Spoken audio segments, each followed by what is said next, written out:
tiyak na solusyon. Tayo'y mag-ehersisyo, sabay-sabay na tayo. Lakad yung taglian, talong takbo din kaya. Pagka-ihahain, dapat siguraduhin magulay at bukas, kumain lang ng patas. Lakas na katawan, dalas ng isipan. Lakas na katawan, dalas ng isipan. Healthy life ay ating simulan.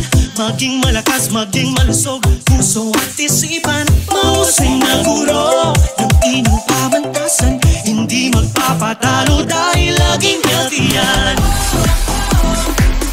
Tamang nutrisyon, tiyak na solusyon.